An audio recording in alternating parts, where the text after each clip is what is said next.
welcome back to another LEC interview with Dot Esports, and today we have a very special guest, the one and only Bwipo, now jungler of Fnatic. Today was your big debut as a jungler in the LEC, and I would love to hear from you what your first thoughts are. I know that today might have not been the desired outcome, but I still think you did pretty well. What are your thoughts? I think I had my moments.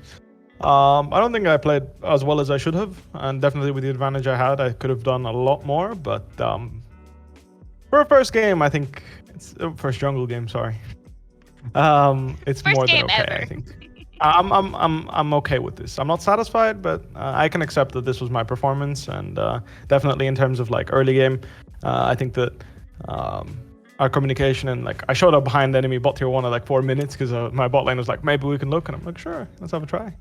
It didn't work out, so I looked like I feel like I looked like a clown in half. Like for half of the game I looked like a clown, and the other half I was like absolute 1v9. Like, what is this Rumble doing? Like, what a machine, you know. That's how I feel. That's how I feel about the game. That was how I felt when I was playing. Is like half the time I felt a bit lost, not playing so good, taking fights pretty poorly. And then the other half, I felt like some of the equalizers I put down were quite effective. All right. So you touched on the basis of communication here. What has changed in communication from the previous team to having to adapt to this, I wouldn't say entirely new roster, but a pretty decent shift in Fnatic's team? Not much changed. I think that the same people that used to talk still talk.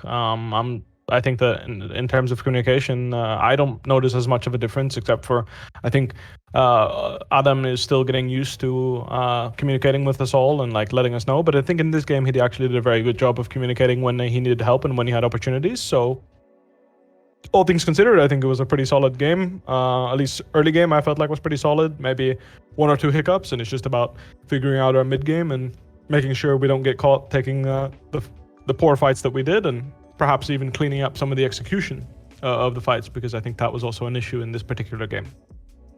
Great. And now about Adam, we had talked about him before, and when I heard that Adam was coming to Fnatic, I was like, huh. You told me in an interview before that he was someone to watch for top lane talent, and we were even discussing the scarcity of top lane talent in the European scene. So I'm curious to hear how this transition from his ERL, time to now being in the LEC has been. Have you been guiding him? What has this sort of like partnership between you guys been like? It's in his baby steps, to be honest with you. Again, I made very clear to Fnatic as well as Adam that like right now I'm not at the level I need to be in order to accurately judge his position in the game whilst playing. Like for me, that's a difficult thing to do. Is like I'm managing my own role. And then having, which is in my opinion very valuable as a jungler, right? And I think it's even a necessity at a high level. It's just I'm not at the level where my jungling is, or my jungling is not at the level where I can accurately judge what my top laner needs. I still need him to communicate with me on what he needs from me, and I think that that's something I'm looking to improve together with him. So him helping me and me being better at judging his state in the game and what he needs from me. Right, and what about this transition, Bwipo? I'm interested in what your off season was like. Did you get some time to relax, or was it a little bit in your head and you were thinking, oh my god, I'm going to swap roles, I need to perform? I mean, the off season was it was very slow, and at first it was like, all right, I'm gonna go into the next split. We're gonna, I want to have the right mindset. I want to be ready to be the best top laner in Europe. That's my focus. I want to be individually the strongest player. I want to focus on myself, make sure that I'm the top laner that I want to be, because I wasn't in spring.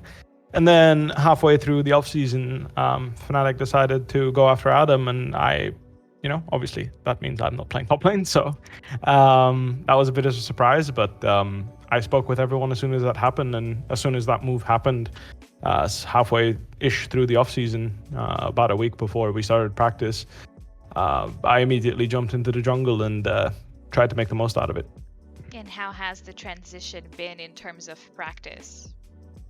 I think it's been pretty good. I feel pretty confident, especially after today's game. I feel like I have a very good grasp of what's going on, at least. So even if I'm falling behind, I'm aware of why I'm falling behind and how I can avoid falling behind in the future. So I'm actually aware of what's going on, right? Because the worst feeling when you play a new role is like, I lost to this guy. He got ahead of me. I don't know why. You know, what did he do that I didn't do that got him to be ahead, right? That's not the situation I'm in. I'm well aware of how the situation is playing out, and I'm well aware of how to respond. So in this game, for example, I fell a level behind because I skipped my golems. And then, you know, he ran around and got a gank and stuff like this, and I was like a level down, but I knew how to get back into the game. So I felt pretty comfortable. And I think that's the best part for me. That's the main takeaway for me for today is even though my early game wasn't the way I wanted it to be from the Champ Select, I was able to adapt to what my laners were looking for. I was able to be there for them. And even if the opportunity didn't work out the way we wanted to, that commitment from the jungler to his laners is something that I always valued. And me being able to take it in stride and just move on and recover later in the game is something that I'm happy with. So, every person that I have talked to up until now, your coach or Niski or even analysts in the scene have said that your playstyle is just perfect for jungle. What do you have to say about that? I think it's always setting like really high expectations for me, so it's kind of. Does that pressure you? I mean, it obviously puts pressure on me. Like, pressure is something that I can only pressure myself. It's something that, to go on a little story here, it's something that always caught me when I got in my own head. So, for example, when there's talks about me being MVP, I let it get to my head more than once. Yeah. Spring Finals comes to mind in 2020. Spring Split 2021 comes to mind.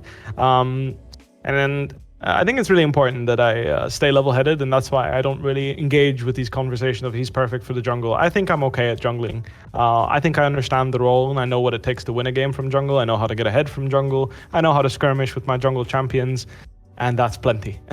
If I'm made for it or not, that's a totally different topic. All I know is that I've got the basics down pat, and I want to build from here. Right. It might be really early in the split to even ask you a question like this. And I do apologize if it's a little bit jarring, but would you consider this a long-term commitment, or would you say that your focus is in fact on the top lane? I mean, my focus is definitely not on the top lane, I can say that for sure. My focus, I mean, for me at least, this will be proof that I can play whatever role I set my mind to, right? I had a stint in bot lane, which you could attribute to the fact that I played champions that were comfortable in bot lane, but I displayed the ability to work together with someone in the bot lane, Hylissang in this case, right? And function together as a working bot duo, even though we did it in our own way. Well, it was a spicy one. But the point for me is what's most important is that I can display to myself and everybody else that I'm capable of playing any role, really. And that all it takes is the dedication to master the champions and then the little intricacies, right? Because to me, League of Legends, especially lanes, the biggest difference is definitely the intricacies of what happens beside the basic lane mechanics, right? Matchups are matchups, right? You play Lee Sin into Viego, for example. That's, you know, the matchup might be a little bit different, but the logic of every matchup and how you want to manage waves is consistent across all lanes. So if I can jungle and I can show that I'm a capable jungler, then hopefully I can prove to teams that I can play whatever role it takes to win. Because again, winning worlds for me is still the goal, and building a team that will win worlds is something that still is my goal, and I want to be the piece that fits all. That's always been my goal, is to be that guy. I'm what the team needed to round off the team, right? And that's why I think that with Fnatic rebuilding around me and Hylissang, all things considered, that's basically what's ended up happening, right? Me and Hylissang are the only ones left over from 2020. So all things considered, I think I'm not a great piece to be built around. I think that's... stop it. It does make me feel a bit bad, but I think that's just the reality. I think I'm a much better piece in a team to fit the team. I've always performed much better when I don't have to get creative. I know exactly what I need to do, and I execute. Like a bullet. It was a running meme in our team in the past. Cap started it. Yeah. I'm just a bullet. The coach just loads it in his gun and he shoots it to the enemy team. I think that's what I'm best at, and hopefully I can continue to be what my team needs me to be. One of our analysts at Dot Esports, Tyler Esguerra, was talking about how it is difficult for a team like Fnatic with all these pieces to perhaps fit in together right at first. But what would you say? What's this timeline maybe looking like? What do you think that's going to take to make Fnatic get to its sharpest point it can this split? I mean, other than the usual, the teamwork, liking each other, talking to each other, working with each other. I think what it will take is definitely selflessness. I think is really important in our team. I think having the right mindset in the game is something that I personally feel like we can definitely improve on. And what I mean by that is obviously it's a very broad topic, but I think what's very important in our team is that when someone gets advantages, I think it's important that the team plays around that person, but that person also feels the confidence to rely on their team in that moment. And I think that's two things that we are kind of lacking, and definitely lacked in spring 2021, where when someone got ahead, I felt like both sides were lacking. We were not playing around that person well enough, and the person, when they were ahead and we were playing around them, they didn't feel enough confidence to really go ahead and carry the game, knowing that we have his back. What I'm trying to make is, I think that these are the most important points for us to work on that aren't, let's talk a VOD review together, improve our gameplay, and winning games also. Yeah, that's pretty important. Yeah, you'll get there, of course. All right, Bwipo, lovely insight, lovely speaking to you as always, and thank you. Likewise, thank you very much.